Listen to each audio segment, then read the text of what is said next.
বগুড়ায় অপহৃত এক কলেজ ছাত্রকে উদ্ধার করেছে নরসিংদী পুলিশ। অপহরণের সাথে জড়িত সন্দেহে 2 নারীকে আটক করা হয়েছে।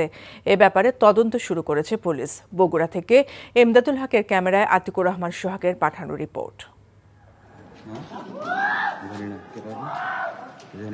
14 ডিসেম্বর রাতে বগুড়া শহরের জহুরুল নগর এলাকার এক ছাত্রাবাস থেকে ফেরদৌস নামের এক কলেজ ছাত্রকে র‍্যাব পরিচয় দিয়ে একদল যুবক অপহরণ করে। ফেরদৌসের বাড়ি গাইবান্ধার গোবিন্দগঞ্জে। পরে নরসিংদীর মাধবদী থেকে তাকে উদ্ধার করে পুলিশ। তবে যারা তাকে তুলে নিয়ে গিয়েছিল তখন তাদের আটক করতে পারেনি পুলিশ।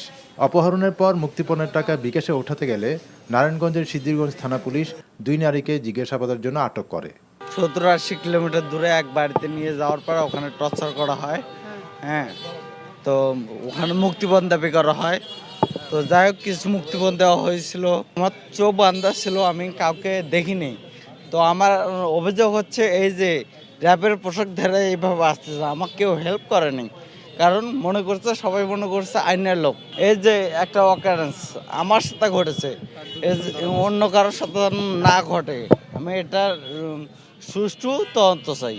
র্যাবের ডিএডি মহোদয় যারা অক্লান্ত পরিশ্রম করছে, আমরা তাদের উপর খুবই সন্তুষ্ট। তারা যদি ইমিডিয়েট তাদের যদি অ্যাকশন নিয়ে তাদেরকে যদি ধরে ফেলতো এবং তাদেরকে যদি দৃষ্টান্তমূলক শাস্তি দেওয়া সম্ভব হতো, তাহলে অবশ্যই ভাই এরকম কর্মকাণ্ড দেশে আর হবে না। এরকম কোনো তথ্য আমরা পাইনি যে এই ঘটনার সঙ্গে আইন শৃঙ্খলা বাহিনীর কোনো সদস্য জড়িত।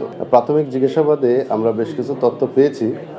তদন্তের স্বার্থে আপাতত সে বিষয়গুলো আমরা এখনই ডিসক্লোজ করতে পারছি না। পুলিশ জানিয়েছে ফেরদৌসকে আহত অবস্থায় তার পরিবারের কাছে হস্তান্তর করা হয়। এই ব্যাপারে সোমবার পুলিশের পক্ষ থেকে সংবাদ সম্মেলন করার কথা রয়েছে। NTV news desk.